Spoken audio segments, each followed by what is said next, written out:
आज आपण गव्हाचं पीठ वापरून शंकरपाळी कशी बनवायची ते पाहूया। तर गरम दूध घेतलेलं आहे 1.5 कप, त्याच्यामध्ये टाकायचे आहे 1 कप साखर आणि साखर विरघळून घ्यायची आणि दूध थंड करून घ्यायचं आहे।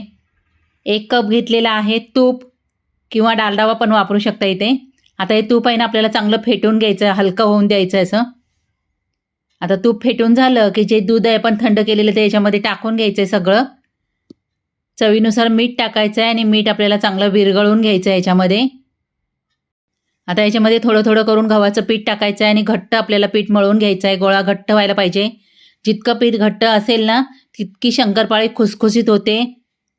आता आपल्याला लाटून घ्यायची आहे आणि तळून घ्यायची आहे। याचा पूर्ण व्हिडिओ मी टाकलेला आहे, आपण तो पाहिजे तर पाहून घ्या।